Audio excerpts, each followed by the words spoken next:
welcome back to Football 301. I'm your host, Nate Tice. Week 11 is here. We are in the back half of the 2025 NFL season. Got some fun games to talk about this week, especially one that might be potentially the game of the year. To help me do that, to help get lost in the sauce this week, as always, my guy, Mr. Four Verts, Charles McDonald. How you doing today, Chuck? How's the plumber over there? The tardy plumber at your apartment building right now in New York. He's been giving me hell, man, for like the past month. He actually said a few weeks ago when I was having some problems, I texted him and he said, you got the wrong number. I was like, I don't think so. Don't think I do have the wrong number, but you know I don't have the wrong number. So I don't know what he's been going through, but yeah, he was running a little late today, but it's okay because we still have a lot to talk about. I think we're finally going to get a good game this weekend after there's been a lot of slop recently. Basically, after like the 1 p.m. window this past week, there was nothing for you, and nothing in any prime time game either. So hopefully we can get a little bit more this week. I know that was it was the easiest I ever had for our Sunday recap show to like have no distractions while I was taking notes and getting ready and prepping for it, because I was like, oh, they're down 20. What about the other game? Oh, up 35. All right, what about the other game? Oh, doubling their score. So, all right, we'll just pitter-patter some notes from the early games and we're good to go. But like you said, though, let's just get right into it, because I think this might be potentially the game of the year, and I'm writing about this game as well. So it's time to get lost in the sauce. This is where we take a deep dive on our 3 favorite games of the week. And there is an easy 1A this week, an easy S-tier selection, an easy elite selection, top tier, however you want to put it. That is the battle out west. The Seahawks take on the Rams in Los Angeles. The Rams are a field goal favorite at home. This is also our Haas fight of the week.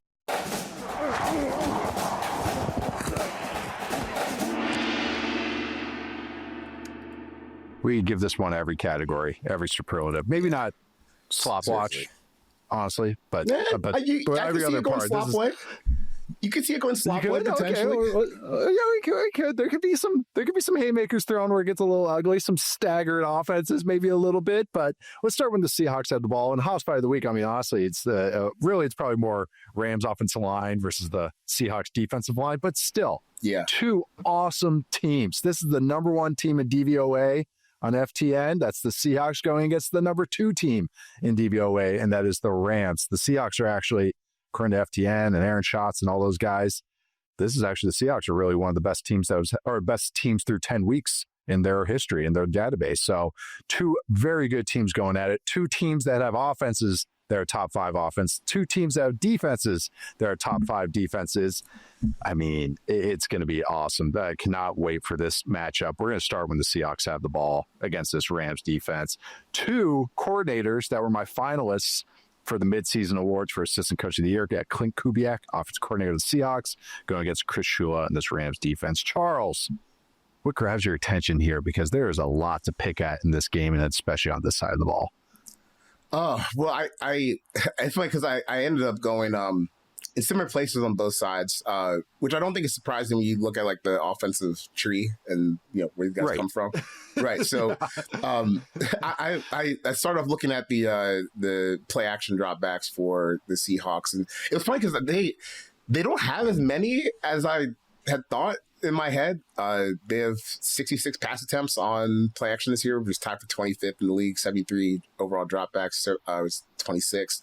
Rams are much closer to the top of the league, but the Seahawks are getting so much out of this play action game that maybe they just don't. Maybe you just don't need to be calling it all that much when you're generating this much out of it.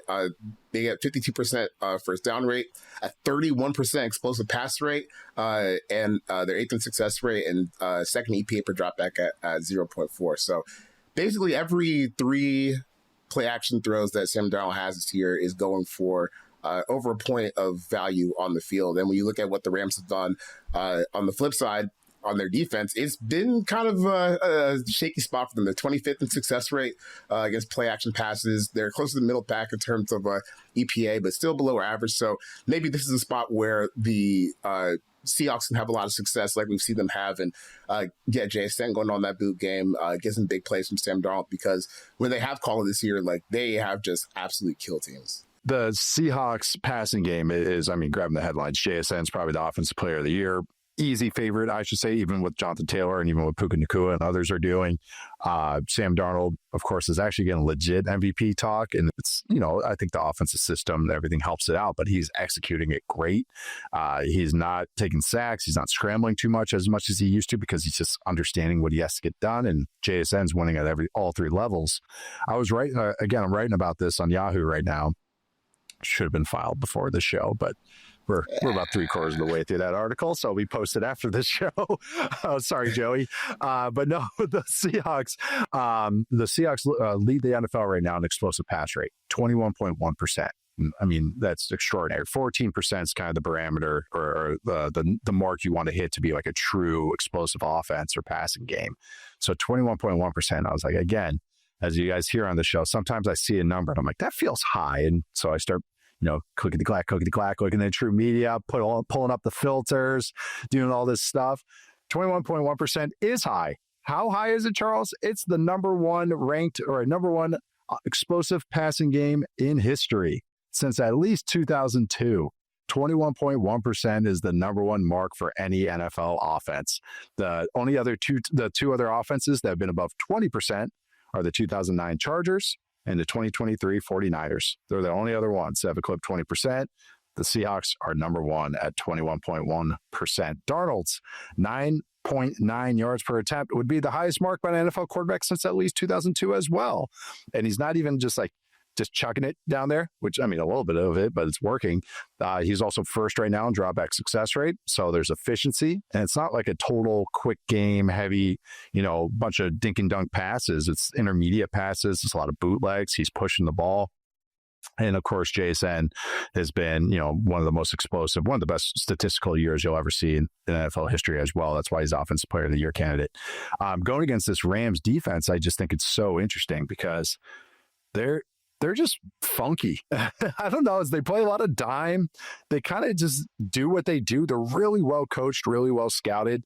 The corners aren't great, but they play really well in the system. They're not out of position a lot because they play a lot of zone. And so not, Manuel Forbes is 130 pounds, was a total nothing for Washington.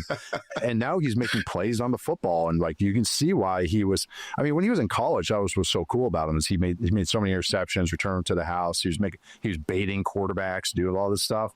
But he was also 160 pounds. But now you actually get to see a little bit of that in the passing game. And the Rams put him in a lot of good positions. Like their use of defense, both these teams' use of defensive backs is really fun and really interesting to watch. I was watching though. So again, Darnold passing game, awesome, explosive, been great. Any Shanahan Kubiak offense, they're always worried about when they have to drop back and not use play action and not use the boot stuff. They got a really good defense and they have a really good special team. So the game script has been very good for the Seahawks this year. So we haven't had to face that.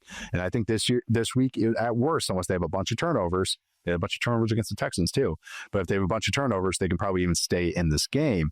So I was kind of even looking at a scheme thing. All right, is there a particular way to attack this Rams defense that's real? I mean, they got a great defensive front. They're really smart on the back end. The Cam safeties, Cameron Kitchens and Cam Curl. Quentin Lake is a cool slot player. Condensed formations is how you get them. And if you watched the 49ers game last week before the Rams pulled away in the second half, you mentioned this on Sunday. You're like, hey, I know the Rams easily won, but the 49ers offense was churning. And when you rewatch it, they found a lot of good answers passing the ball. And it was the first couple drives, particularly to Kittle and Juwan Jennings. They're doing a lot of motion. That's what 49ers do. Creating a lot of condensed formations, so tight splits, and then doing a lot of switch releases. So just right at the snap of the ball, basically creating stacks and switch releasing. So I was like, are the Rams bad at that? Because it's interesting that the 49ers were doing it so much. And yes, they're not that good against it. This is a top 5 defense on basically every metric, top 6. They're third worst in success rate allowed against condensed formations. 57% success rate allowed against a good amount. They've given up the 5th most EPA, the 6th most yards per attempt, and they've given up about 17.5% explosive pass rate against condensed formations. That's top 10 or bottom 10, I should say. Sam Darnold, condensed formations, has the most yards of any quarterback in the NFL, 1,180. He has 10 touchdowns. He has the most yards per attempt, 11.1. He's 3rd in success rate, 3rd in EPA per dropback, 1st in explosive pass rate. and they just played the 49ers. That's the game that this Seahawks offense is going to be scouting. Okay, all right, let's just take that and apply it to us. I mean, It's honestly just one of these one-to-one things that they can do. And I think they're going to pound away at that. So look for these little motions, look for these little switch releases with JSN, or even getting maybe a deep ball to Rashid Shaheed. Like you could tell Kubiak was excited to have Shaheed in that offense. He was dialing up plays for him already, especially in breaking routes. A lot of like two in breaking routes, angle routes, digs, an over and a dig route, two slants, a lot of in breaking stuff, because that's how you attack how the Rams structure is. They run a lot of quarters, and you can kind of get them to miscommunicate just a little bit and take advantage of that. So that was just one little scheme thing that I think is a natural answer for this Seahawks offense that's just been so explosive this year. Yeah, I'm really excited for this game. It's just kind of cool to see. Really, I guess kind of this next wave of stars kind of come up, especially with the Rams defense. Because you talking about Forbes, I saw that he was starting there. I was like, oh my goodness, like this is not this can't end well, because like you said, the problem, you can't be a defensive player that's going to tackle when you're like 150 pounds. It's kind of a tough proposition, But the fact they're getting stuff out of him. You can still improve on his personnel. Like, it gives you a really high floor for the future, even just beyond this game. You mentioned it. There was a play where Forbes read the play perfectly against the 49ers, and he goes to tackle CMC from the side. And I think he might have been blitzing, but he had to tackle CMC from the side, and CMC literally just ran through him. You see Forbes, perfect fit tackle, helmet on the inside, get the shoulder, and then he's just boom. And then CMC just squirts by. It was just nothing happened, because that's kind of what he is, according I guess some of these backs have some strength. Other kind of things to note, Jalen Sundell, the center for the Seahawks, is out with an injury, got hurt last week. And then Oluwatimi played for him. And I actually liked Oluwatimi last year. He played in the second half of last year for the Seahawks. The offensive line stunk, and I thought he was a fine starter. I think Sundell's been nice in their zone runs, but I actually think Oluwatimi might be a little better of a pass protector, so it might not be as much of a drop-off as it usually is for your starting center to your backup center. But no, those are just the things I keep looking at. Even in-breaking routes, too.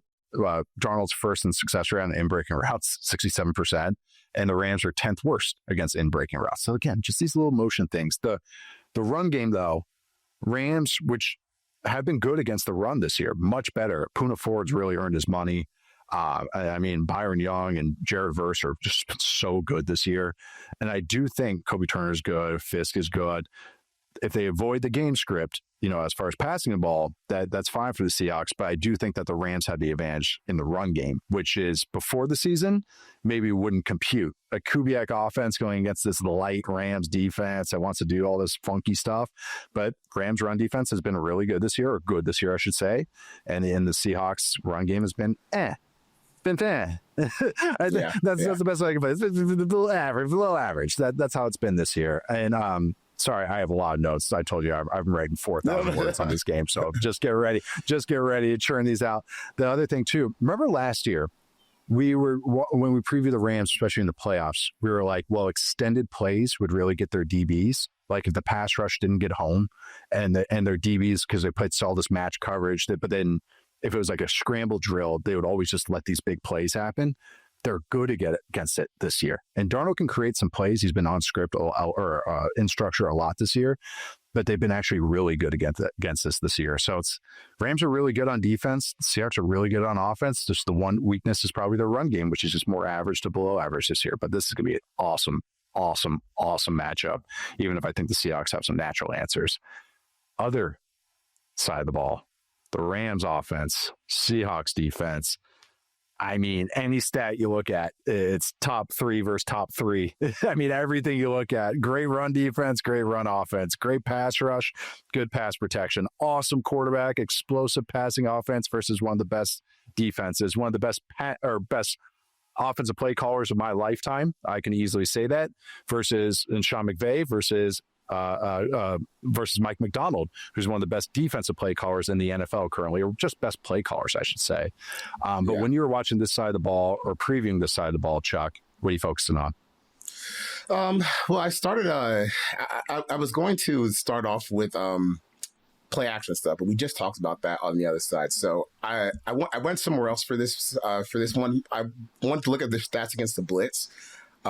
Because like you said, when you look at basically any category for this game, it's just green on green. When you look at all the charts, top 3 versus top 3, just really fantastic stuff. But did you know that I saw this today, which I thought was kind of interesting. The Rams have thrown the 3rd most pass attempts against the blitz with 97. On those plays, Stafford's, he's 67 for 97. 717 yards, 19 touchdowns, and 0 interceptions against the blitz. So he's thrown 25 touchdowns this year. 19 of those have come against the blitz. And I was like, wow, those are pretty ridiculous numbers. So then I was like, okay, so that means Puka Davante must have like some ridiculous numbers against the blitz as well, which he does. He's been targeted 21 times. He's caught 19 of those targets for 227 yards, 3 touchdowns, 76% success rate. He's averaging 4.2 yards per route on those plays, and almost 0.9 EPA per target. And I think that's interesting because the Seahawks, they obviously do blitz a lot. They've had the 10th most blitz dropbacks this season. Their numbers are just elite across the board. So it's kind of one of those, like, something has to give here, right? Because this is one of those things where you got to do what you do. It's just because Matthew Stafford is really good at the blitz. It's not meaning you're going to pull it out of your defense, because you're also good at it. So you gotta have to keep picking at that throughout the game. But it's just such a strong big on big matchup. Even if you look at play action stuff, if you look at the blitz, like, these are just some of the best players, best teams in the league. But just looking at those Puka Davante stats against the blitz and how hard they shredded them and what Stafford's done, it just makes me really excited to see like who kind of pulls out on this matchup. Because even when you look at Puka and how he matches up against Seattle secondary, I mean, they have some answers, but he's also Puka and Stafford. So I just can't wait to this game. Like, I wish I could just like skip until kickoff. Yeah, no, what you're saying there with how you kind of do what you do, you dance with the one who brought you, that's really what good teams should do. And that's why playoff football is so much fun, because then you get to see, all right, who kind of changes little things up. This is a playoff game. I mean, these two teams are class of the NFL, battling for their division, battling for the conference, really. But last year I was looking at, because their division opponent looked at their matchup last year, so you got Stafford, McVay going against Mike McDonald. It was week 9, week 18, Jimmy G played. So week 9, just looking at that game in Seattle, and the Seahawks, who don't blitz a ton, it's very selective how Mike McDonald does blitz, but everything Mike McDonald does, I've always liked to say his scheme's like a kaleidoscope scheme, kind of just kaleidoscopic. It's just every week he changes a little bit. It depends on who the matchup is, depends on the down and distance, and he just dials up a little bit of everything. I always thought it was funny when people are like, people are going to copy the Mike McDonald system. And I'm like, run everything? That's what their defense is. Just run everything and run it well and just be really well coached in it. But when he does blitz, it's very like, you can tell there's a time and a place that he's really dialed in on when he wants to do it. Last year against Stafford and the Rams, they did blitz a decent amount, 13 times. Stafford shredded it. 8 for 13, 129 yards, 2 touchdowns, 10 yards per attempt, 9.9 yards per attempt. But I thought what was interesting was last year, and this has been kind of the through line or the crux of what the Rams have done over the past 12 months, really since the season ended, I should say, is this is why they brought in Davante Adams, who Sean McVay says, yeah, he's going to be going this week, was against man coverage when they played last year. The Seahawks ran man coverage 20 times, or 20 dropbacks, I should say. Stafford went 8 of 20 for 93 yards against man coverage last year. And this is where, I'm telling you, I had to write an article this week, so I was pulling out a lot of threads. This is the difference, though, in man coverage. There's 3 versions of man. There's 2 man. There's not a lot of teams around that much. There's 1 man or 1 high, what you typically think with man coverage, cover 1. And then there's cover 0. The cover 0 variation that the Seahawks would do is what a lot of defenses do. It's cover 0, but then they drop 2 hot droppers over the middle of the field. And that's because that's where the hot throws come. That's where the crossers come to beat the blitz and to beat cover 0. But against cover 1, so just straight up man coverage, whether that's robber, which means the safety is the whole player in the middle, or a linebacker is the whole player in the middle, the extra player. Stafford last year against the Seahawks went 6 of 15 for 53 yards, 3.5 yards an attempt against just cover 1. So now, is that what the Seahawks lean into this game? Is that the variation of the kaleidoscope that Mike McDonald calls this game. And I think it's interesting because, yes, that was a weakness for the Rams and Stafford last year. He was bottom 10, bottom 8, I think, in every stat that I look at against man coverage last year. Bring in Davante Adams. This year against cover 1, Stafford is 8th in success rate and 9th in EPA per dropback. So they have the pivot point now, and I'm curious if the Seahawks go, well, it worked last year. We'll just run more man coverage, run more cover 1. Do they dare to do that? Are we going to actually try that against Davante Adams, Puka Davante, the litany of tight ends, which I'll get to in a sec as well? But I do think that's just the one little thing as far as looking at last year was those blitzes, which Stafford was able to find some good answers, especially cover 0. But the man coverage is really interesting to me. I mean, he was pressured 9 of 20 dropbacks when they ran man coverage last year. So again, it's just that's just overall. But that's just a one little thing that I think Mike McDonald might poke at again, just because, like, all right, we got him last year. Let's see if they can beat us this year. But then Sean McVay watches film too, and they've been good against it this year too. So again, it's a new strength versus an old strength for these teams, and the Seahawks have the defensive backs to live in that world too.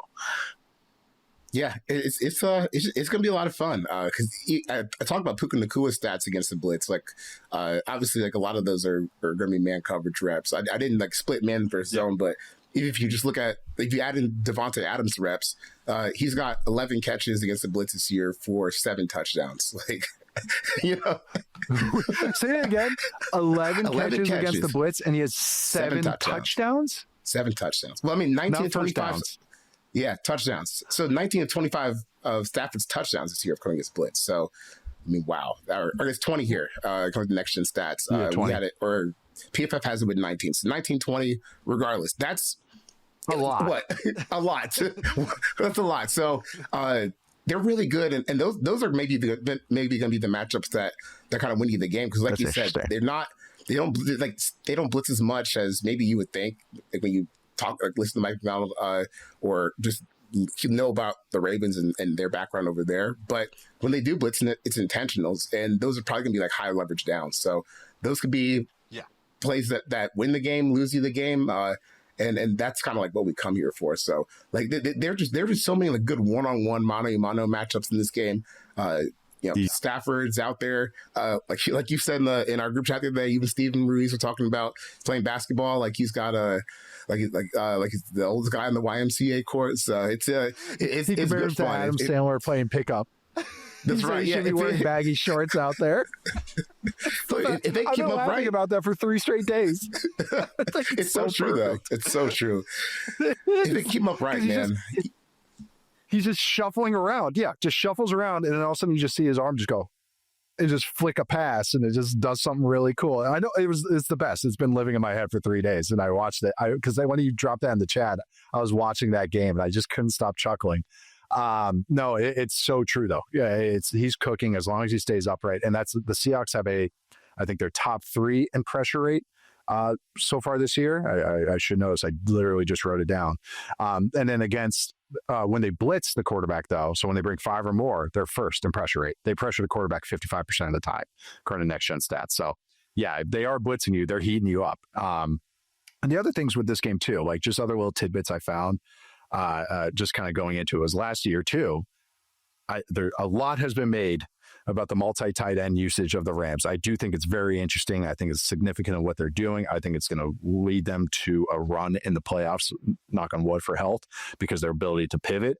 Last year in week 9, super interesting, because I think maybe the crux of it came. I know McVay's a Shanahan guy and all that stuff. They want to use tight ends. But in the first half, when they played in week 9 last year, they only had 3 plays out of 12 personnel, 2 tight ends. In the second half in overtime, and you can watch it, I rewatched this game, you can see that they made an adjustment in the second half, because they said, we're getting into hip wing tight formations, and we're going to just run these plays, a lot of toss outside zone. They ran 16 plays in the second half in overtime last year out of 12 personnel. 3 in the first half, 16 in the second half in overtime. 12 runs, 4 passes, 50% success rate, including the game-winning touchdown. So that was a little pivot for them last year. It was like, okay, we're gonna get into the 12 personnel and see what you do. And the Seahawks like to play nickel against 12, and I'm curious what they do against 13. We'll see. But they, again, Mike McDonald, kaleidoscope scheme, will change it up based on what it goes against this year. So they run a lot of nickel this year. They're 81% nickel against 2 or fewer receivers on the field, 19% base. So for 4 DBs for base. Against the Commanders, it was all nickel. Against the Bucks, about a third of the time they're in base. Against the Steelers, about a quarter of the time they're in base. Jags, 30% of the time the base. And then in that matchup, that same Week 9 game last year, they matched 12% at first with nickel. And then the Rams started running the ball on them. And then the Seahawks went base. And I'm curious, after not going a lot of base against these looks throughout this year, is that their pivot point, that they do play a lot of base? Ernest Jones being healthy is huge for that. If he is hurt, that's another little curiosity that I'm curious about how the Seahawks and Mike McDonald circumvent that. But I just think that that's another little thing that they can poke at this Rams team and just dare and make the Seahawks declare what their intent on stopping. Because even just out of with 2 or fewer receivers on early downs, Seahawks, which is an awesome defense, 18th in success rate on early downs. So you can pepper them a little bit, but they're really high in EP per play, and they don't allow any explosives. They only allow 2 explosive runs to a base offense this entire year, and they're also first in knockdown rates, so they just beat the shit out of the quarterback in these looks. So that's why there's so much to talk about in this matchup, because it's 2 awesome teams, 2 awesome coaches that's shown the ability to pivot, and that's what I'm curious I would say who blinks, but who, after that opening noise of the first quarter in the opening scripts, all right, who goes, all right, we got to adjust that. All right, we got to do this differently. We got to get into this look. We got to get to that look. So just a very, very fun kind of styles makes fights with 2 elite teams right now, or 2 elite units, I should say, going against each other. Also, I pulled out one more thread on some of those blitz numbers. No, keep going. I got one more too. because I was looking at it, for Davante Adams, 11 catches for 7 touchdowns, but 91 yards. So I was like, oh, okay. So most of those have to be coming in the red zone then. So red zone, yeah. Right, because 7 touchdowns, but 3 yards per target, like that's red zone stuff. So I cut it down to red zone. So he's got 8 targets. He's got 8 catches against the blitz in the red zone this year, and that's where all 7 of his touchdowns have come. So seems like when they're getting blitzed in the red zone, or if they're trying to get one of those plays, like, because sometimes when you look at the red zone blitz stats, it's kind of like goal line stuff. It's maybe not fully blitz, but you're getting 6 rushers anyway, so you might label it blitz. But still, like, when they need to have it in the red zone, he's kind of been their guy. And man, it's just like, how do you stop it? Like Puka, well, you don't. I guess most people have not stopped it this year, but they haven't stopped it so far. Yeah, they haven't stopped it at all. So, but this week, like, the Seahawks, like, they have as good a chance as anyone. And I hope that this is like the first of 3 meetings we get between these teams, because it'd be cool to see them meet up in the playoffs too. Yeah, playoff game too. That's the thing. There's nothing cheap with these 2 units. Like, there's nothing where I'm like, oh, it's gimmicky. Oh, they live off these explosive plays. That's why it's working. It's like, no, it's just good ball on both sides. And I think and then the Rams run game is really good, and they can get it. They can get in the zone. They can get duo runs. They can do some pin pull now. Always look for a counter run once they enter the red zone. Also, you just spoke to, that's exactly getting into game planning and putting together a game plan is how situational everything is. Red zone is different. High red zone is different than low red zone, which is different than goal line. Those are all different categories for coaches and the play calls and the play menu that they look at. So that is significant important to acknowledge. But just looking at these teams too, it's just, I was even curious, how does like empty was another little thread I pulled at, was that, so when you get this defense in empty, and I keep using the term kaleidoscopic scheme, however you want to put it, is you can make them more simplistic when you get into empty with nobody in the backfield with the quarterback. And the Rams will do a lot of empty. They have 32 dropbacks this year out of empty, 0 sacks allowed, 2nd in success rate, 1st in explosive pass rate. 8 of those 32 dropbacks, Stafford has gone for an explosive 25%, 0.41 EPA per dropback, 9 net yards an attempt. Going against the Seahawks defense, they are 11th in passing success rate, 14th in explosive pass rate allowed. And again, it's not amazing. It's not the worst defense you go against, but it's average. You go from one of the best units in the league to make them average. And that's what you got to do in these types of matchups. And it's because about 3/4 of the time, they're either in quarters or cover 3, and they have yet to blitz really. Or they have blitzed a little bit. They have to drop 8. They blitz very rarely against these looks too, only 3 times. So again, just little things that you look at. And I think that McVay is looking at the same things, because those are the things you have to pick at against another elite unit. So, man, there's just a lot. There's just a lot. I thought your other stat they had against Puka, what was it, 0.9 EPA per target?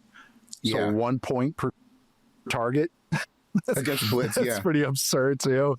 yeah. And it's interesting. Then, like, it's kind of interesting that when you split like red zone targets versus just like open field targets, like Davante, he hasn't done much, like, but like outside the red zone this year. Yeah, when you just look at like some of his plays, or when you just look at some of the numbers that he has, like versus blitz, just all passes. Like most of his damage has been done in the red zone, and then when you look at what the red zone numbers are, Puka's not getting nearly as many targets down there as Davante Adams is. So they kind of have like a clear split on how they want this to play, and it's worked out pretty well because nobody's been able to stop Puka at all in the open field. And then when they get closer, they've been just a machine scoring touchdowns with Davante Adams. So it's kind of interesting to see a clear split like that on how a team likes to play, how they like to utilize their players. Yeah, I don't know how many times I can say it, but like this is the game that I've been looking forward to because, dude, like it's not even just like I wrote this week that we've been on a long streak of bad primetime games. Like we had 2 10-7s this week. The week before there weren't any watchable ones. If you look at like the 4 p.m. window last week, it was bad. But this is like one of those games that makes you be like, oh, okay, yeah, that's why I like the NFL. That's why football. I like all the stuff. Like football, I get obsessed with it. Yeah, stakes, football. Yeah, stars, points. Yeah, no, that's exactly it. It's, I mean, just even like the Seahawks like defensive line. We haven't even like mentioned any of their names, and it's just like they just got a bunch of banshees and got monsters on that defensive front. Leonard Williams, DeMarcus Lawrence, Nwosu, like. Again, it's strength on strength. This Rams team is be able to run on everybody, and the Seahawks defense has been like, all right, try. Like, we got the guys. We don't even have to be that crazy about what we do because we just got guys that can beat the crap out of you. Whether Josh Jobe plays and Ernest Jones plays is huge for the Seahawks. Ernest Jones being out could be very significant. Again, the Rams were running so many 2 and 3 tight end looks, especially 3 tight end looks. All right, are we going to try and get more backup linebackers on the field? That's something I'm interested in seeing. I wouldn't really trust Chaz Surratt to be playing a whole bunch of snaps against this Rams offense. And then Jobe, that's a whole man coverage point. Him playing would be huge as well. So, I mean, haven't ever mentioned Witherspoon, DeMarcus Lawrence. I mean, Byron Murphy's been awesome. Both of the defensive fronts that's the thing too. Both defensive fronts and their pass rush can take over the game too. So if the offensive line doesn't have their good game, they might be one of those frustrating, like, oh my God, 48% pressure rate we talk about as well. That's another kind of knuckleball variable in this game too, is how good the pass rush can be with these players. So can't wait to watch this game. Again, we're going to have our little final predictions here. The Rams are 3-point favorites at home. Charles, who are predicting to win this game? Man. I think I'll just go Rams. I don't know. I don't really feel strongly, but I think I just believe maybe in the star power that they have on offense, like that little trio, just to get it across. But like I don't know, it's not really convincing either way to me. But that's not a bad thing. It's just more about like how good these teams are. But I'm just gonna go with the Rams for the sake of getting in the corner. I'm also gonna. I'll go with the Seahawks just to make it fun, but I don't feel good about it. The tiebreakers to the special teams. The Seahawks have the second special teams ranked special teams unit, and the Rams are bottom 10 or bottom 12. They also switched their kicker to the thicker kicker, so that's another little thing to keep an eye on. Torrey Horton might be back for the Seahawks as well. Rashid Shaheed is in there as well. I'll go with the Seahawks just by a sliver, but I mean, I don't feel good about it at all. I'm just doing that for the entertainment part of it. It's going to be an awesome game, potentially the game of the year. Cannot wait to watch this one Sunday late afternoon. All right, we're going to take our first break, and then we're going to come back with a couple more games we get lost in the sauce with. See you guys in a sec. All right, we are back. And we're going to continue our previews. Another West battle, this one in the AFC, the junior circuit. We got the Chiefs at the Broncos. I guess this is the West until it was actually the West Coast. I guess we'll call the Chiefs and Broncos the West as well. Mountain time and Central time, dang it. But the Broncos are 3.5-point underdogs at home against this Chiefs team coming off a bye. And I feel like I have to mention this time Andy Reid is coming off a bye. Andy Reid's record after a regular season bye week when he gets to make that mac and cheese recipe he gave you, Charles McDonald. He is 13-1 with the Eagles, 9-3 with the Chiefs, 22-4 on regular season games where he had a bye week or coming off a bye week. Going against the Broncos at Denver, at Invesco Field, at Mile High, whatever you want to call it. We're going to start with the Chiefs have the ball. Charles, what's grabbing your attention here? I mean, shoot, if it wasn't for Seahawks Rams, like you could easily get on a house fight for Broncos defense versus Chiefs offense. Because remember how the year started for the Chiefs, where it felt like they were kind of slogging through the first couple of games, and then you obviously you need to watch the games to get a good feel for it, but like I think the data can help erase some like the visual bias you see when you watch this stuff. And even after they had like the Chargers game and they slopped around for the first couple of games, they're still like 10th in success rate. And they were top 10 in EPA and top 10 points per drive. And then they kind of caught fire like around that Jacksonville game. But basically since Rashee Rice has been back, they've been a top 5 offense, top 2 offense, top 3 offense. That's kind of evened out for that for the whole season. And obviously the Broncos have, probably the best defensive football, possibly, between maybe them and Seattle. Pick your poison there. And I just want to see, I guess, for this game, like, can the Chiefs, like, wide receivers do enough to kind of make this game a little bit easier for Patrick Mahomes? Because we know that since Rashee Rice has gotten back, they've been a lot better. They're averaging almost 3 points per drive, which was up from 2.8. So, they were still pretty good before Rashee got there, but they've, kind of kicked into another gear. And even the Broncos on the other side, they're, second EPA since week 6 when Rashee got back. They've kind of killed just about everyone that they've played, it feels like. And it's really hard to get moving against them. So I just want to see, like, if the Chiefs receivers can win some of these individual matchups, because we know the Broncos DBs are good. And we know that if things get hairy, Mahomes will run. And I'm not sure this is a defense you want to do that against. So Chiefs receivers against their DBs, I think is where it's going to come down to. Yeah, it's the Chiefs offense is, I mean, I know people don't like to say it sometimes. It's a top 5 offense. It's like, even with those early blemishes, it's a good unit. They're first in plays a drive, second in points a drive, second in score percentage. They score on half their drives right now.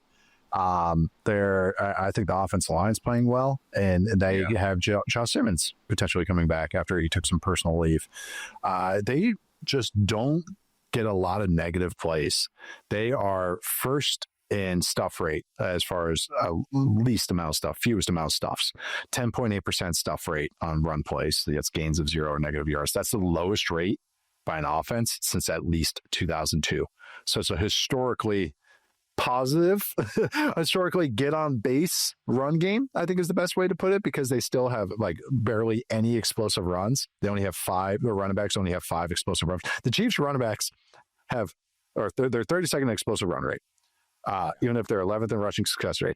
They have 5 explosive runs this year, which is gains of 12 or more. Patrick Mahomes has 6 explosive scrambles this year. Running backs have 5 with the lowest stuff rate, and they have 6 explosive scrambles. And it's kind of one of these things where it's like, I'm pointing at just the Chiefs offensive line for the reason for this, because I feel pretty good about saying that, because just all the other numbers bear that out as well. They're 3rd in yards before contact before a run at 2.27, and that's without Mahomes really being part of the run game anymore. They're 30th in yards after contact per run. So it's pretty easy to tell where the kind of the success lays here. It's Andy Reid in that offensive line. Creed Humphrey was my protector of the year through midway through point of the season. What were you saying? If you just, because I was losing my mind earlier this season because I was looking at Kareem Hunt's stats. And I was looking at his yards per carry. I was like, this is crap. And that matches the eye test. And I looked at his EPA. And I was like, why is he at the top of the league in EPA? It's just all 3rd and 4th and 1. Just bowling forward for 1-2 yards. And that's big on the EPA numbers. But it's not like he's the reason why. He's the reason why like his EPA numbers are high. Because if he was better, then like they'd be getting off more explosive runs. I just cannot believe they haven't really tried to get another running back in there. Like, why? It's unreal. Why? It's I know, the last piece, man. The guy I wanted for them was Devin Neal from Kansas, who's with the Saints, and he actually got some run last week. And I'm like, they would have been the perfect back for him. He's not the most explosive guy, but it would have been better than what they have. They have a bunch of guys that can get a walk like Moneyball, but they're not getting any contact. There's no singles and doubles happening with this offense right now. But yes, I mean, just look at all their signings. I know that's what it's just. Yeah, no, I could go on a whole rant about it, but it's still a good offense. And then even I also kind of recreated sack rate, because sack rate most people use is sacks divided by pass attempts, essentially. But really pass attempts plus sacks, as the denominator. And I just recreated it as true sack rate, which is sacks divided by dropbacks. So you're including scrambles now. And Mahomes he's seventh in true sack rate right now as far with quarterbacks, but he's been hit the second most time, but he's been sacked the 10th fewest amount of times. So it tells me a lot that he's holding on to that ball to the last possible second, getting rid of it, and that happens. They're second in turnovers per play. They've recovered all 9 of their fumbles on offense, which is interesting to me. Does that start kind of swinging the other way? But going against, the fourth in EPA per play, they're third in DVOA, fifth passing, fifth rushing. Going against the Broncos defense, though, I bring up that sack number because the Broncos have the highest sack rate, true sack rate, or old school sack rate since at least 2002. They get a sack on 11.8% of dropbacks. Their previous record was the Eagles in 2022 during their Super Bowl run at 10.7%. They've only allowed 5 explosive runs this entire season. First in success rate, first in yards per play, first in third down rate, first in red zone rate, third in EPA per scramble allowed, which is significant going against Mahomes this year. They are 12th in stuff rate against the run. And that's something I've been trying to articulate about their you can pop them a little bit in the run game, just a little bit. You can stay ahead of the chains on them, but it's just hard to get these big plays against them because of what they can do on the back end, what they can do up front, how much edginess they can create up front. They have so many good players on this defense and they also are coming off a mini bye week. You got to remember they played Thursday night, so it's a bye week versus a mini bye. So they can maybe make a couple tweaks and a couple changes with that extended time. So 2 awesome units. I would say an awesome unit versus a good unit. I think it was the best way to put it, but it's the best quarterback in the world, the most underrated player in the NFL going against this defense. And it's going to be awesome. Really, really excited to see Andy Reid maybe comes up with something for the second half of the year, some changes. And same with the other side of the ball, Steve Spagnuolo. He always gets better as the year goes along, and you can see them figuring out their DBs. It's been really encouraging, but there's still ways you can pick at them. But what did you think about this? Broncos offense, Chiefs defense. What's capturing your attention on this side of the ball, Chuck?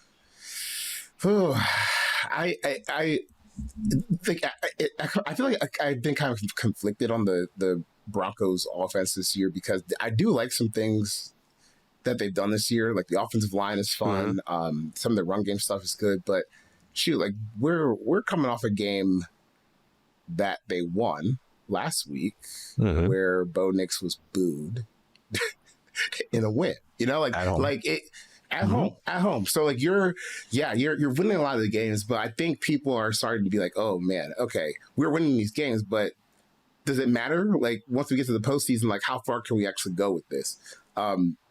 Just over like that past 4 or 5 game stretch since week 7, they're 28th in dropback success rate, 18th overall in offensive success rate, but they're 5th in EPA per rush. So like they should be able to still run the ball. Maybe they can protect Bo Nix like that, but with the way that he's playing right now, I this kind of feels like a bit of a nightmare matchup because I don't think that the Chiefs defense is, it's like infallible or anything, or they're at this point where, they're as good as they've been in the past, but Bo doesn't always see the field very well, and that is not what you want to like. It's not always what you want to see when you're going against a defense like the one that Spags calls. Even if they do have some issues like personnel wise, I think you could be able to get Bo just confused and maybe just get him to kill some of these drives like we've seen in the past few weeks. So.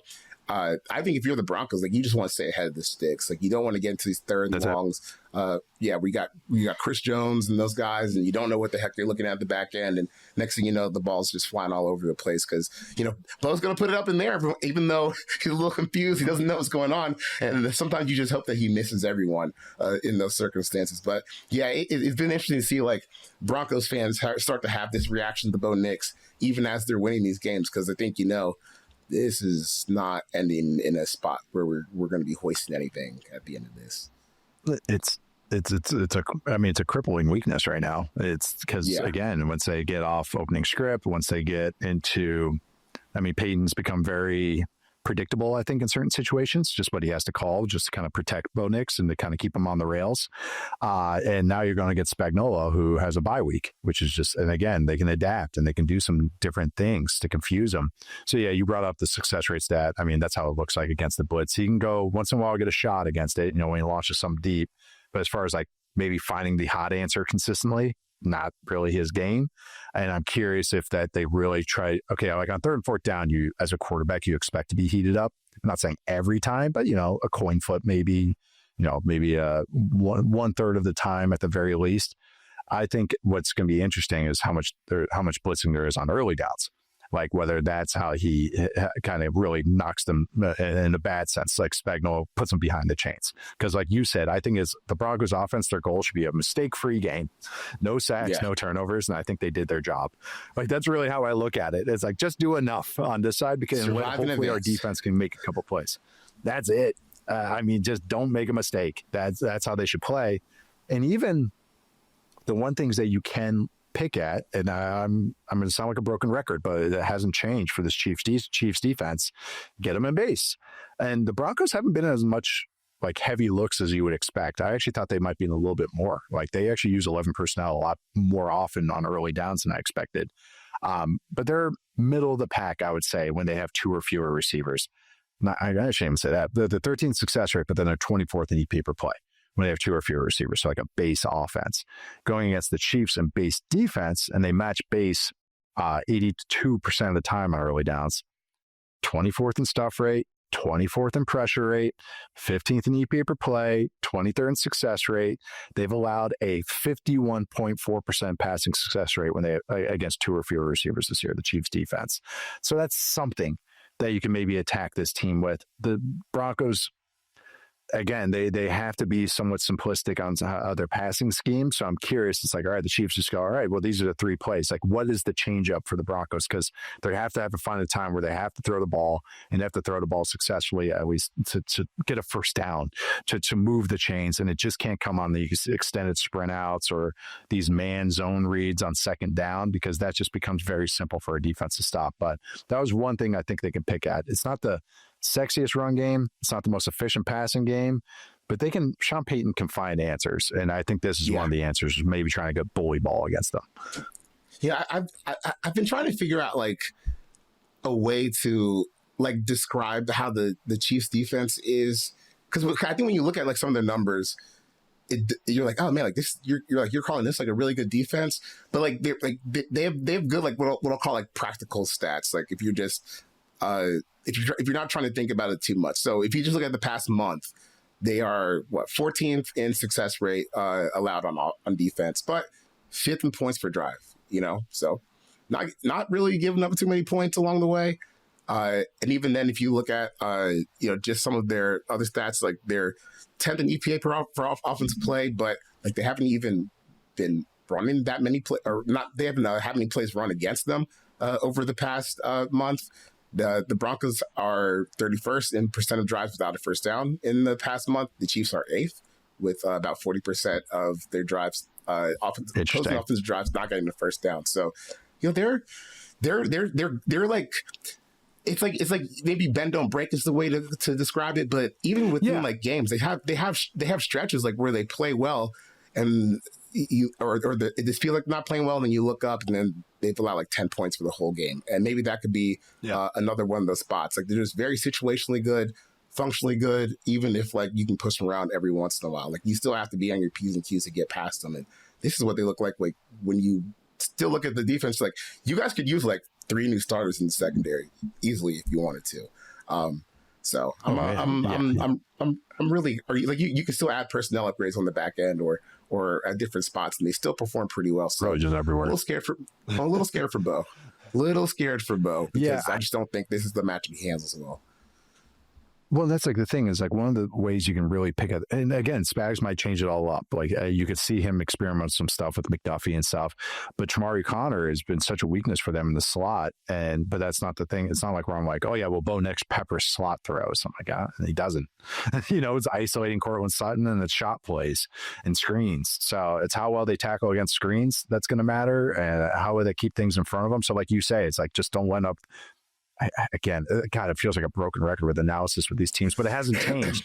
It's against the Broncos offense, survive the 5 shot plays, and you have a very good chance. And try to maybe make a mistake for Bo Nix, and maybe that mini bye helps him take a deep breath. But then Steve Spagnuolo also had a deep breath as well with his bye week. So, yeah, I think the Chiefs are going to have some for him, but I think Sean Payton will try and change some things because just can't keep operating this way. Like that, I think that's why the short week against the Raiders felt like that. I mean, it was like the worst performance probably for them was that it's a short week. So there's carryover. So Sean Payton just went, okay, we're just going to play our hits. And the Raiders are like, okay, now the hits aren't really popping right now. So like there's no like adjusting and no adapting the game plan throughout the game or having some game plan answers going into the game, I should say. So, but let's predict this one. Like I said before, the Broncos are 3.5-point underdogs at home. Who are you going with, Chuck? I'm rolling with the Chiefs. I think this could be a slop watch, man. Because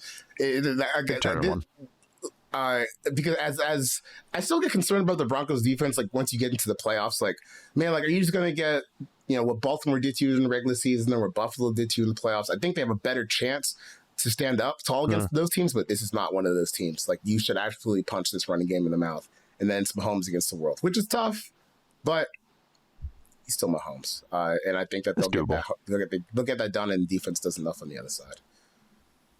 Yeah, the Broncos defense has advantages. It's just that their offense is just it's hard to play complimentary football this way.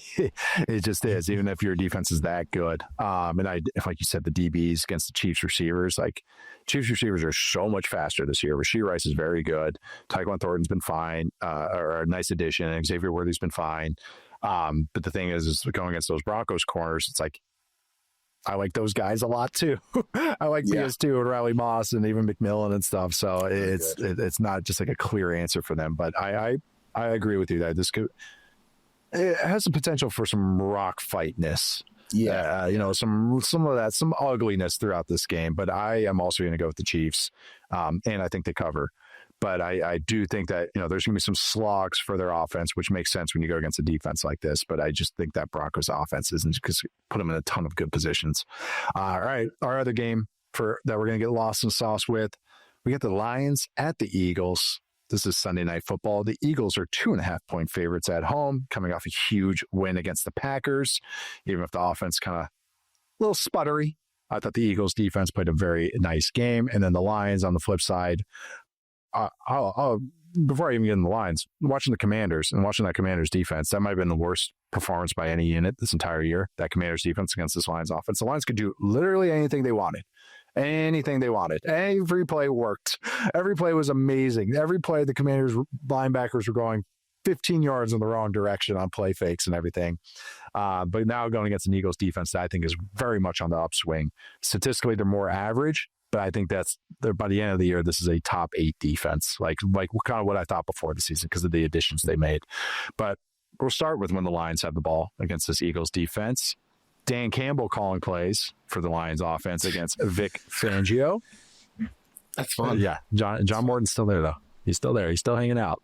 What do you think about this one, though? What do you think about this side of the ball? Still hanging out. Yeah. I'm interested to see how Dan attacks this, because like last week was fake. I just don't get it, man. I don't. It was get a good week to take over over play calling duty. Put it that way. Yes. Who are we going against? The Commanders? Yeah. I got this week, guys. That's the Brian Dable special, but with Kafka. Joe Witt and the same defense. Joe Witt and the same defense that's been getting killed by the same exact play for the last 10 years. Oh wow, that sounds like a whole lot of fun. And this will be a little more of a challenge because he will probably have to think a little bit harder than what the Commanders are presenting offense made him do. Year. But even then, like I still kind of like the idea that he could go in and have success in this game. Not to say like, Vic Fangio is some scrub, but like obviously like Dan Campbell knows a whole lot of about football. This isn't the first time that he's had stretches when he's called plays for the Lions, and he has a whole lot more talent at his disposal now than the last time he called plays for the Lions when Anthony Lynn was the offensive coordinator during his first season there. So if they can just like keep figuring out ways to get Jahmyr Gibbs explosives, and I think there's space for them to have success here, just like anecdotally against where Philadelphia is, maybe on the back end, because Gibbs is such a matchup nightmare out in space. And I think at times we've seen the Phillies linebacker play be a little bit inconsistent this year, just with like, the Kobe Dean's going to be in and out all the time. Jihad Campbell's a rookie, so you're going to have to give that time. And against, someone like Gibbs, who it feels like every week this year, he's got some like 50-yard play where he gets out in space and he explodes.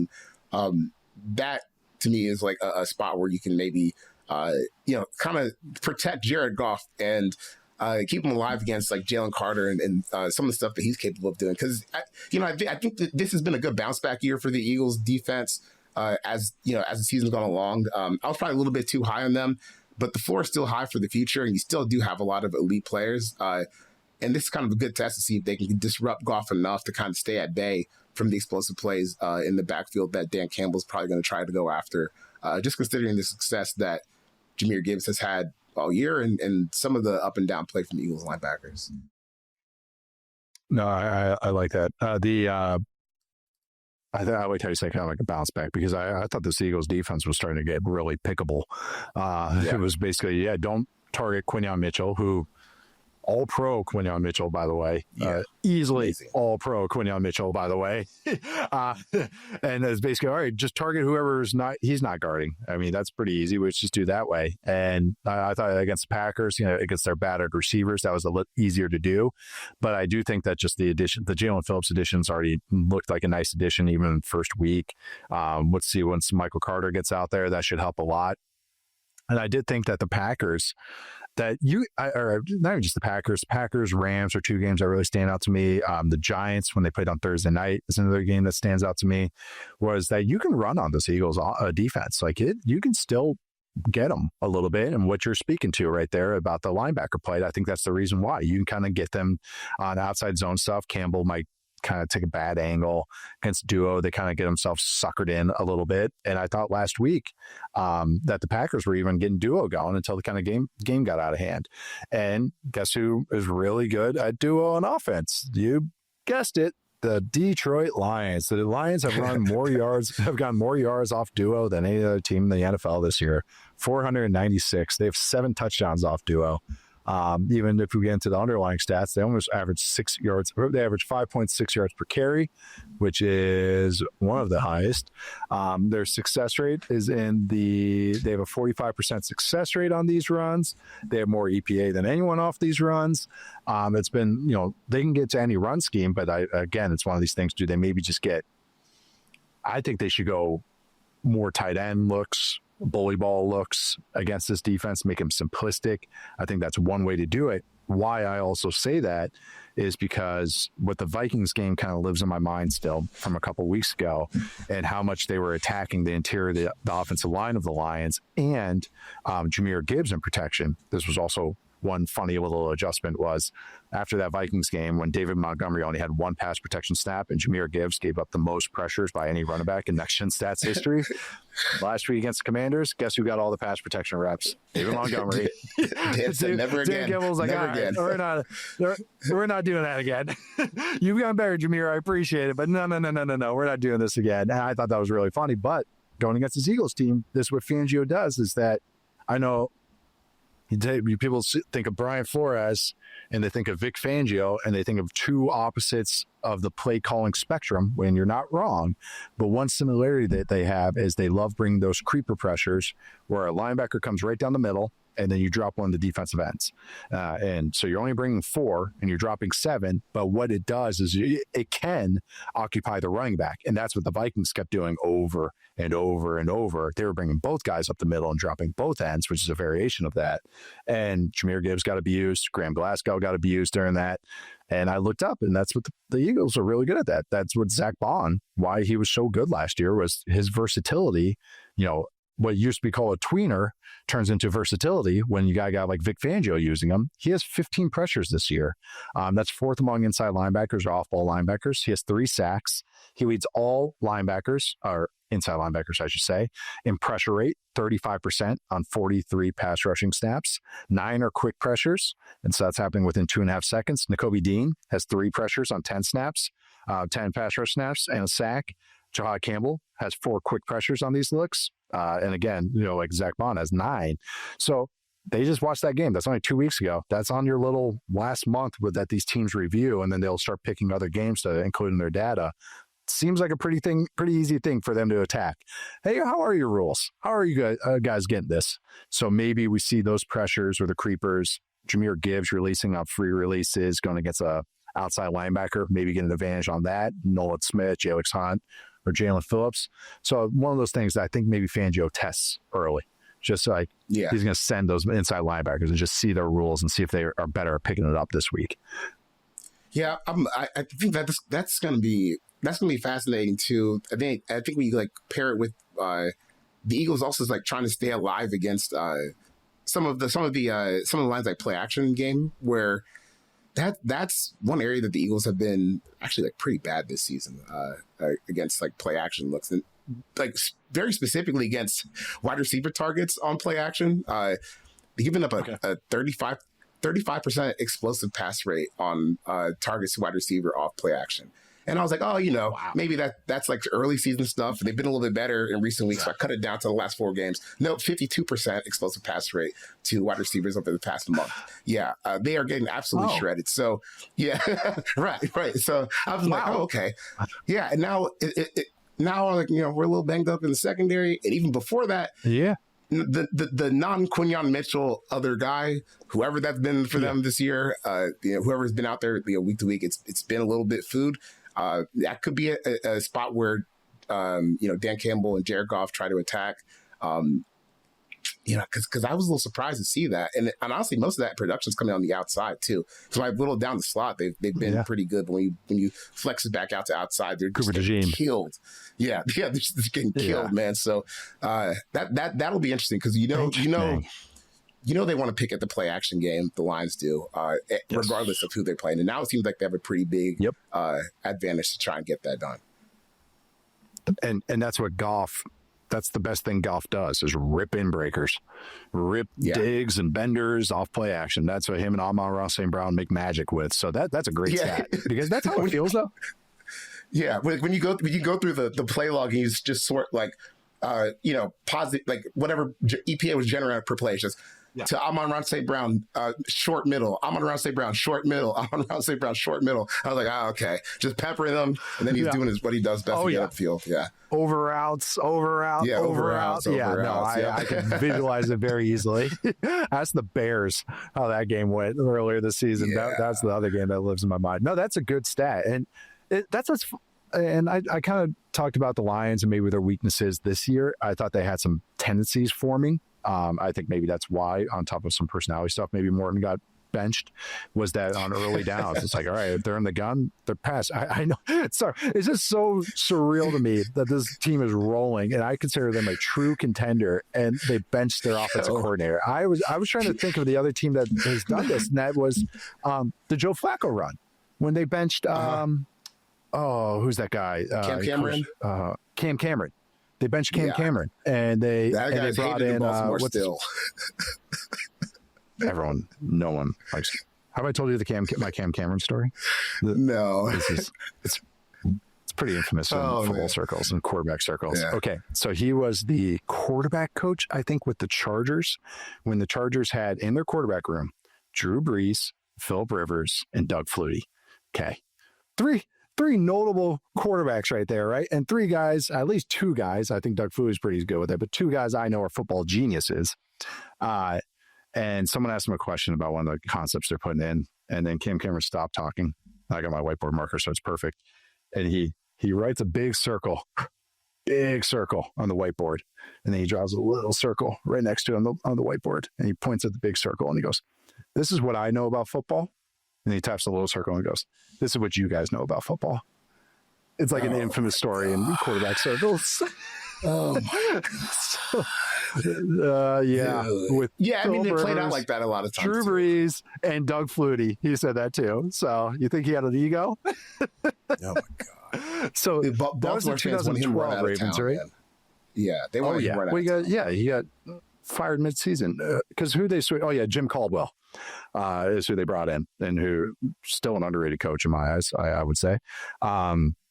Yeah, Cam Cameron got benched December 10th, and then he went on a run and won the Super Bowl. So, yeah, that's I don't know if the Lions are doing that this year. But other side of the ball, Eagles offense, they might want to do this with their OC. Who knows? Who knows what's going on in Philly land? What drama do we have this week? Another Twitch stream with the receiver, whatever. But they just keep on winning. I watched that game back, and it was so funny to just go back through it, and I go like, man, they're not getting anything going. And then there's a Saquon Barkley third down, and the next play, Devontae Smith touchdown, boom, they win. Like, and it's like that is the Eagles' offense experience in a nutshell right there. Frustrating for 3 quarters, 2 brilliant plays by their brilliant playmakers, and then we just move on with our lives. They just chalk up another win, get to read all the drama. We're going against a Lions defense that I'm becoming a big fan of. Like, Me just too. really liking what Kelvin Shepard's doing. I'm really liking their players. More excited to watch this side of the ball, surprisingly, even though the other side of the ball is really fun too. But when the Eagles have the ball, Chuck, what are you focusing on? How are they feeling? I guess is the main question with this team nowadays. Like how the vibes, man? Because when you feel good when you you feel good when you go to Minnesota, have a pretty good game on offense. Green Bay, the vibes were down and it was crap. And Nick Sirianni made one of the craziest decisions I've ever seen at the end of the game. When they threw the ball up, like what just a random ass go ball to no one. Like that was strange, very strange, and they could have gotten killed if the Packers weren't just farting all over themselves the whole game. But I guess with the Eagles offense, it's kind of like the same thing every week. Like if the individual players, at their skill positions or Jalen Hurts, when he gets an opportunity, if they make big plays, they'll probably win. If they not, it's going to be really, really tough to get through.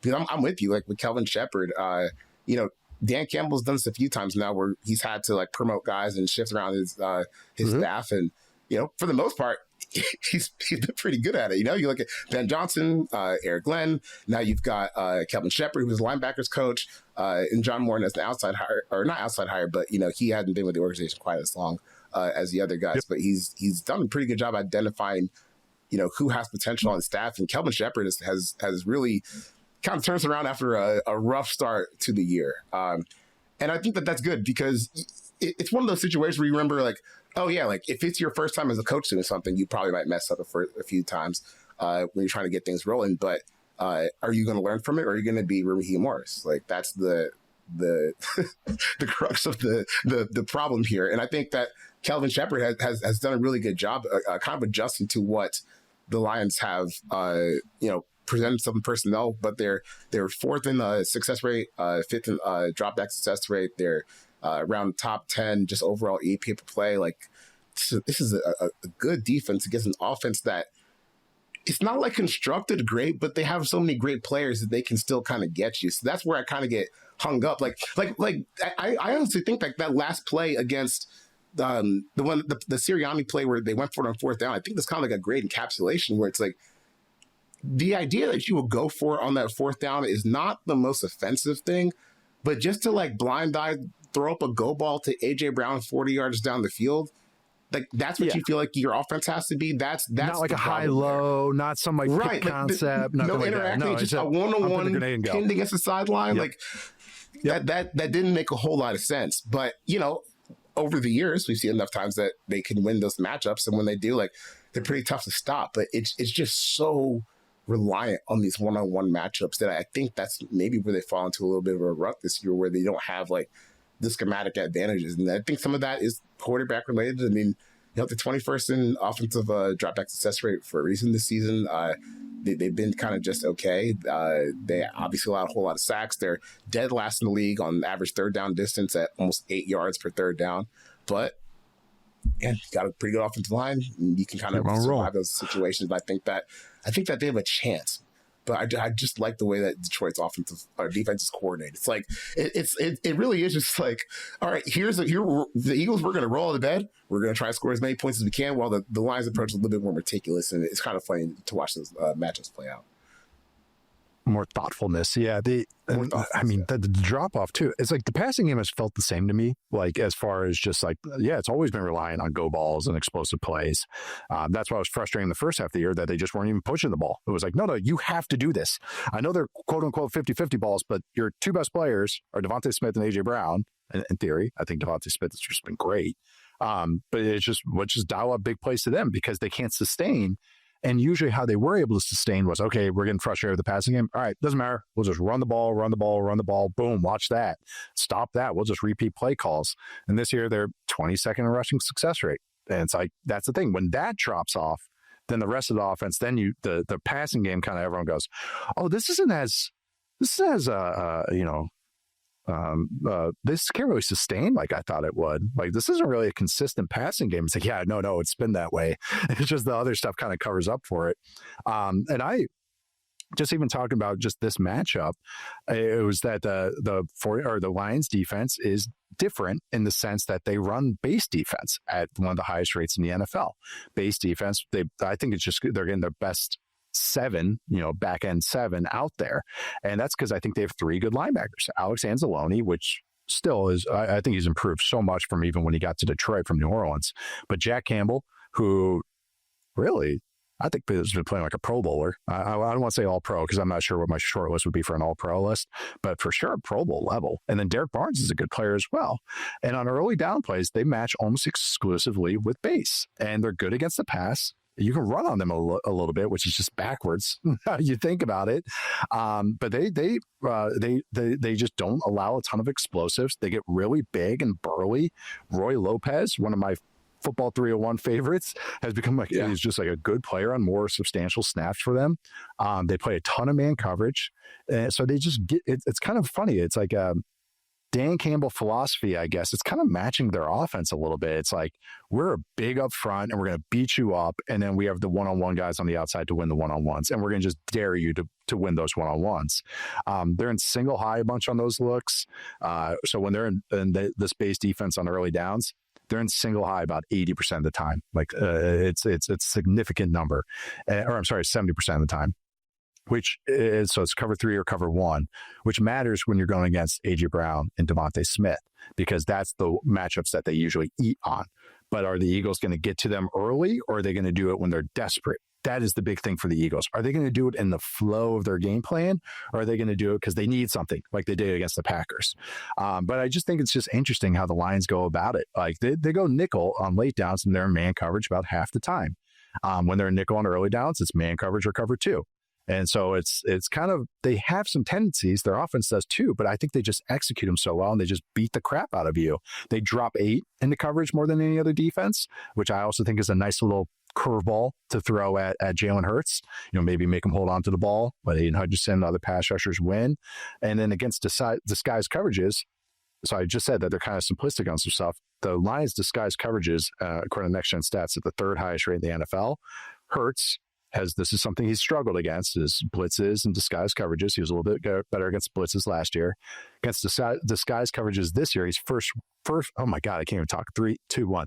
He's 5th worst in EPA per dropback. The only ones worse are Bo Nix, Cam Ward, Jackson Dart, and Tua. He has a 37.5% success rate, negative 0.27 EPA per dropback, which is pretty low. So some funky, natural things the Lions can get to, even if some of them are counterintuitive. Do you really want to live in man coverage against the Eagles? Maybe. How they're playing, I think it's an interesting bet they can make, because it's something that they do. And the last little thing, talking about their burliness, they've only allowed 1 successful QB sneak on 5 attempts this year. Just something for the tush push. I know that is going to come up. It's all anyone talks about when they talk about the Eagles, even though there's 500 more million interesting things to talk about this team. We have 20 articles a week about the tush push. I just thought that it was interesting that the beef on their defensive line can hold up against that as well, because they got some real beef up there, and they're playing well and fast. And last thing, A.J. Brown gets about 30% targets against single high, so maybe look for him to maybe get going. Every time he's a squeaky wheel, he usually gets the grease the next week, so we'll see how the Lions go about that. All right, final predictions for this game. Eagles are 2.5-point favorites at home in Philly. I am taking Dan the Man Campbell to run over Vic Fangio. Not actually run over, but I think he's going to call the game. And I kind of trust Kelvin Shepherd to hold his own, and the Lions defense to hold their own on the other end. It's just kind of tough playing offense like this where you're this discombobulated and everyone's crying constantly and you don't really have a good identity of what you want to be. And I kind of thought earlier in the year some of their panic about the run game was maybe a little overblown, but like they actually haven't been good at running the ball recently. It's weird. Not maybe like as good as you even wanted. So I'm gonna roll the Lions. Yeah, it's eye test and stats with that. Like, I wouldn't say they're bottom 10, but I think it's more of an average run game. Yeah, but why it feels so different that they started off like with the high EPA, good success rate, low yards per carry, and that has slowly turned into low EPA, low success rate. Like over the past month, they're 23rd in EPA per rush. They're 26 in success rate over the past month. But when you look at the season total, they're about 12th. So they started good, still low, like the Chiefs last year. You know, you still need to get some out of the successful place. You know, you got to get a little bit more than the bare minimum, or else it's going to be great after a while. I appreciate being ahead of the chains, but like, can we just get a first down? Can we get two first downs on this run? That'd be nice. So we don't have to get one every single play. Yeah. I think why it feels like such a drop off is that the Eagles run game is like you could set your clock to it. It used to be a top 3 run game, top 5 run game, no matter what. And that was before Saquon Barkley got there, just because Stoutland and this offensive line. So I agree with it. It just feels a little off. Yards before contact, rushing success rate, all that stuff. I'm also going to go with the Lions. I actually maybe thought even going into the show, I'd maybe go Eagles, but it was one of these I studied more and more. I don't know. I feel better about the Lions, even if they're not perfect on offense right now. It's still a good offense, obviously, we just watched last week. And I don't know, this defense is really cool. It's a cool defense, and then they're doing some cool stuff. It's a unique defense, how they attack things. Not the funkiest thing you see, but just their usage of personnel. And I think the Eagles' defense is improving a lot, but I think you can still pick at them a little bit. So I'm going to go with the Lions as well. We're going to take our last break. We're going to come back with a couple cheat sheet items and some Hail Marys to close out the show. See you guys in a sec. It's time for the cheat sheet. We'll start with an NFC North, formerly NFC Central battle. We got the Bears at the Vikings. Second matchup between these two teams with two second-year quarterbacks that nobody is discussing. All right, cheat sheet is just one item that we think is interesting from this game. Bears, Vikings, what do you got, Chuck? Okay, it is 2025. We have entered a new era. The Chicago Bears are first in explosive play rate this season, while the Vikings are 22nd. I want to see if Caleb Williams can keep doing that. And I just think it's fascinating that the Bears have a watchable offense that looks to be like very good very soon in my lifetime. Offense. I didn't think it would ever happen. We're what? 30? No, not 30 games. Like 24, 25 games in the Caleb Williams career. Already the best quarterback in Bears history. I'm stamping it. Is he better than Jake Cutler? I think so. That's pretty easy call. I wrote about him last year. They had like an easy month, and then I wrote about him. And I'm like, yeah, it's not all perfect, but this is a guy. This is a franchise quarterback. I'm not going to go top 5, but it's like, this is a franchise quarterback. And then I think someone asked me, would you say this is the best quarterback in Bears history? And I go, yeah, this is it. Like, I know this is crazy for you guys, but I think this is pretty easy to call this. Like, Cutler was Cutler, but, like, he had some. Just watch Michael Penix right now to get you a modern Cutler experience. No, don't do that. Don't do that. I had to sneak in some Falcons in here. I can't wait to talk about them next with you. No, we're going against with the. Yeah, for me, it's more of a proven ground game. I think maybe for the Bears, like the Vikings, their offense, we've talked about them ad nauseum. I'm curious if the Vikings run game can get going again. I think their offensive line, Kelly is playing again. So I think they got their 5 starters. They got pretty much a healthy total offense right now. They're 9th in success rate in the run game, 14th in DVOA. Can that become more consistent? And I think KOC got on some fire from local media for not running the ball too much to protect the second-year quarterback. They got a little too pass-heavy. It's also one of those things like, have you watched the KOC offense before? That's what he's kind of going to do. And the Bears' run defense is kind of average, below average-ish. It's really their passing defense that you can kind of really pick on because they've had so many DB injuries. And so on the other side, Ben Johnson has had success against Brian Flores. They had some cool opening moments in week 1, kind of tapered off as the game went along. Now this offense is a little more polished, got some more tools. I'm just excited. I don't know. I'm not like declaring anything. Just excited to watch how Caleb and Ben Johnson go against this Brian Flores coach defense, and also see that Bears run game that's keeps churning it out every week. See them keep rolling against this. I had one stat too, and sorry, I know I was supposed to keep this short, but I was looking up knockdown rate, which to me is hits and sacks. And I entered this into True Media. I was talking with Matt yesterday on his show, Yahoo Fantasy Forecast, about this. So since 2019, I can look this up. And the team that's second in knockdown rate allowed, so second worst, is the Chargers this year.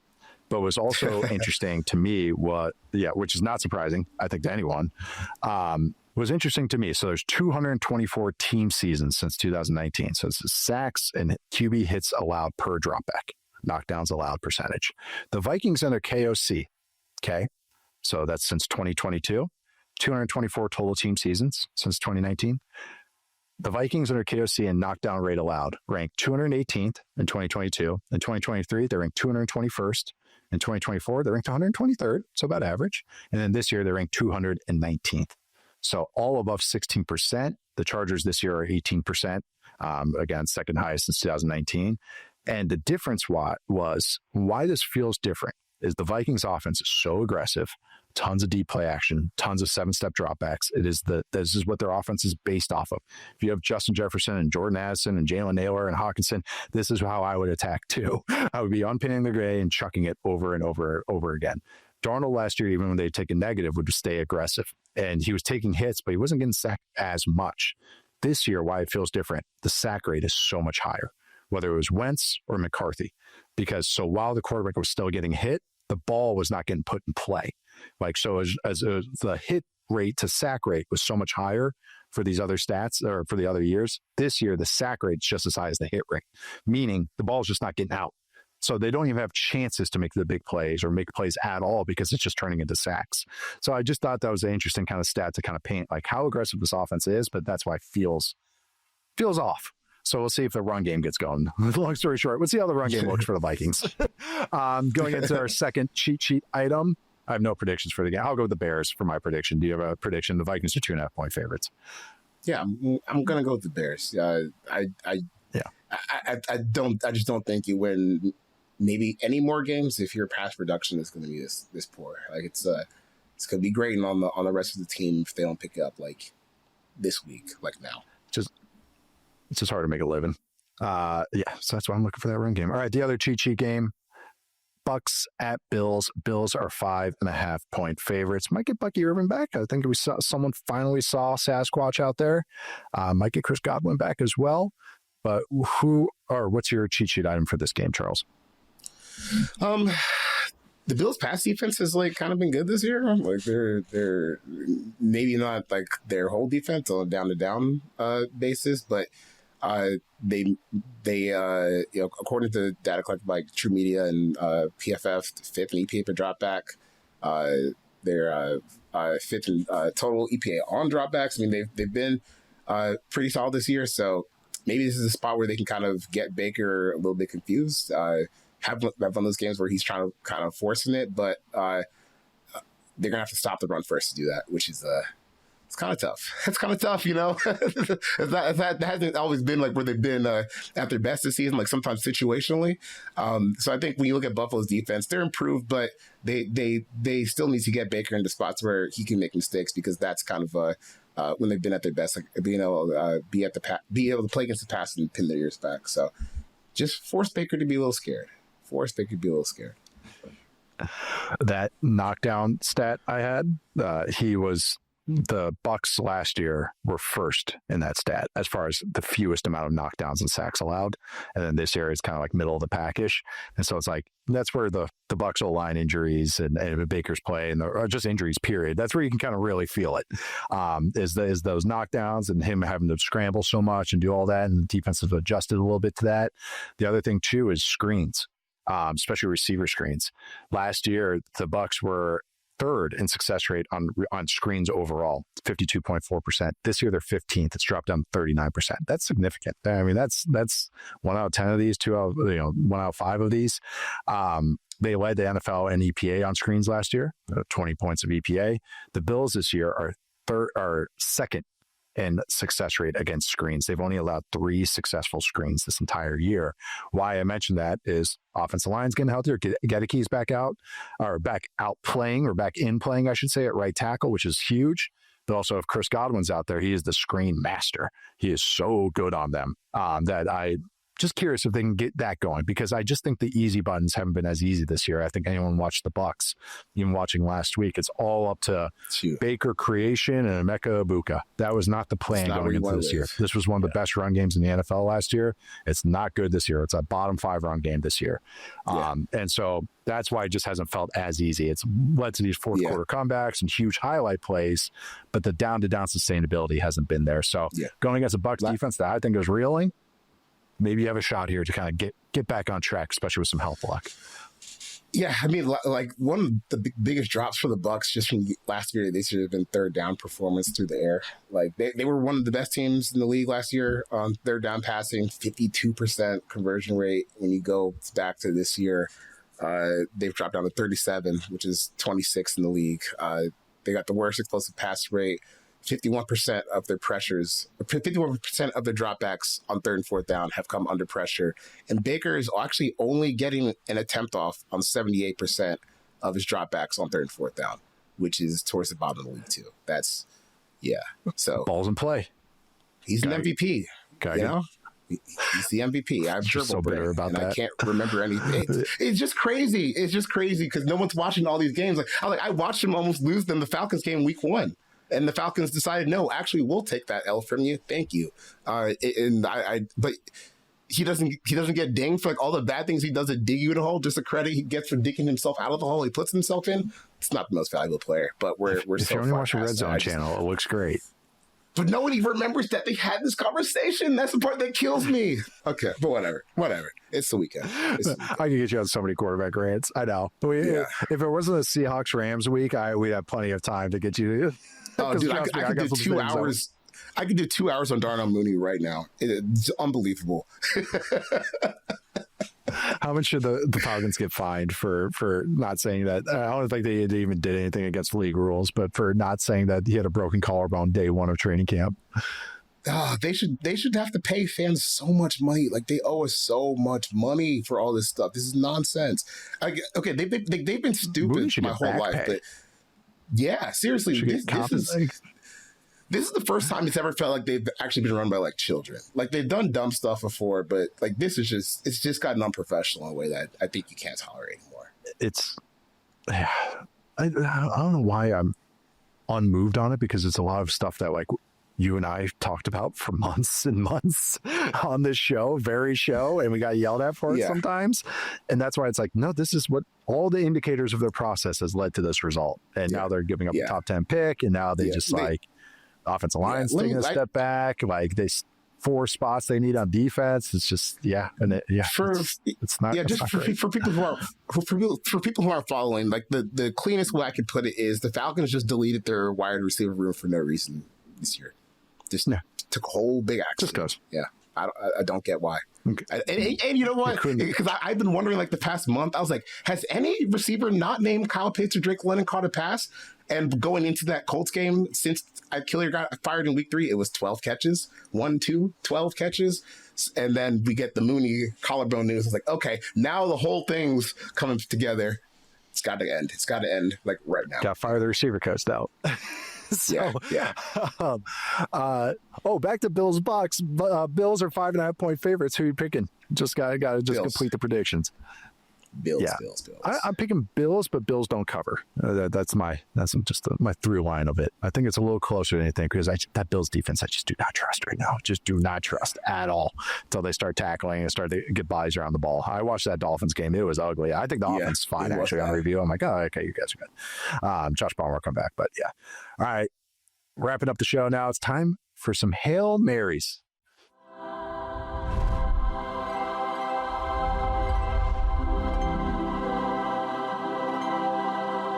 Hail Marys, this is where we throw up a prayer of prediction. We both missed last week, even though we had some hope. We had some hope with these Hail Marys. I think you actually your victim of the Seahawks blowing out the Cardinals. Yes, that was the problem. They scored too many points. Yes. They did. And so they kind of just, human element got in there. The Cardinals did not get shut out, even though Seahawks made a great goal line stand. That was that had you hyped. The most excited I've ever seen you in the text thread. What's about I'm sitting there watching the game with my girlfriend. It's still 35-0. And she's like, why are you screaming about this stupid goal line stand in this game you don't care about that's over already? I'm like, well, I made a bet on the podcast, And then they got the goal line stand and they gave it right back, and then they pushed it back for a play, and then they scored a touchdown. I was like, God damn it, man. Yeah. Really bad. And Donald fumbles the ball. Yes. Bad. Really good on the Seahawks, not so good for the Cardinals. Yeah, the Cardinals are on the not talking about you for a long time. Yes, but mine was Alec Pierce goes for 100 yards. He went for 84. Oh my God, he was shredding in the first half. I felt so good about that. He even caught a touchdown. I was like, yes, here we go. And then kind of just tapered off because the run game got going against your Falcons defense. But Charles, what's your Hail Mary this week?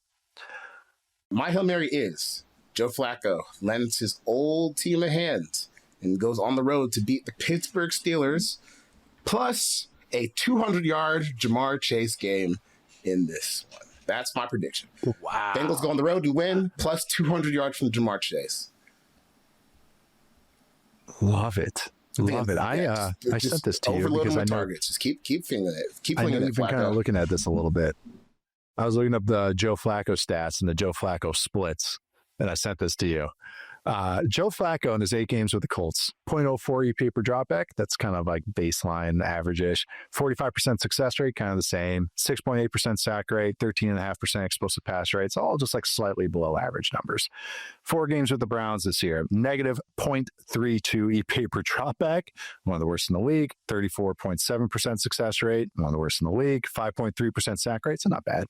9.5% explosive pass rate, not great.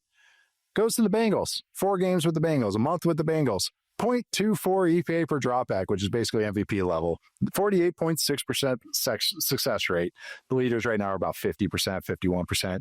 4.6% sack rate, even though the Bengals offensive line has the worst offensive line in the history of football, I've been told over and over again.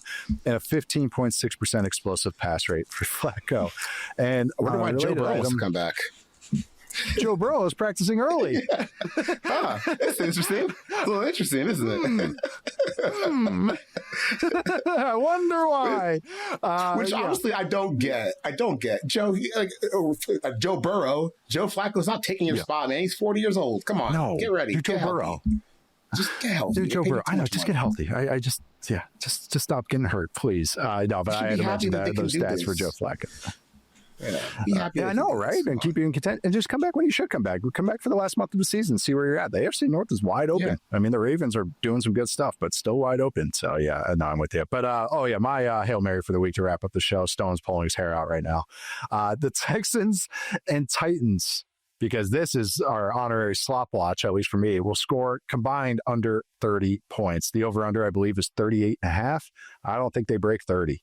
That Texans defense is awesome. The Texans offense, while they had some really nice moments in the second half, are still just an incomplete unit. And I don't think the Titans defense is total slouches. The Titans offense is. And I'm going to write about Cam Ward soon because it truly is if a franchise quarterback falls down the forest, and there's no one around to hear it, did it actually happen? Because that's what's happening with the Titans right now there's some really good stuff with Cam Ward. Even if the stats don't point to it and the results don't point to it, he's doing some good stuff. So it's like, I do want to focus on it a little bit, but this matchup going against this Texans defense, good luck. Best of luck. Also, Peter Skoronski playing really good for the Titans. A left guard. I have to mention him as well. But they're not going to crack 30. I think that's going to be an ultimate rock fight. A lot of snuffed out offenses, I think, in that game. Charles, yep, we're closing it out today. What a great preview show. Thank you for joining me. Charles and I will be back on Sunday live right before Sunday Night Football after the late afternoon games wrap-ups to recap Week 11. So come hang out with us. It's a lot of fun doing highs and lows and some extra credit that we throw out in there. I'm Nate Tice. You can find me at Nate_Tice. That is Charles McDonald. You can find him at 4Verts. Subscribe to us, follow us, rate us, wherever you get your podcast. Leave us a review, pretty please. Type some words in, write some words in, write some thoughts in, good or bad. Want to read them, want to check it out. Also, make sure to watch us on the YouTube, on the Yahoo Sports YouTube channel. Make sure to subscribe to us there. That's where you can watch our live show as well, and plenty of great content from Yahoo on there as well. We got so many sports going on.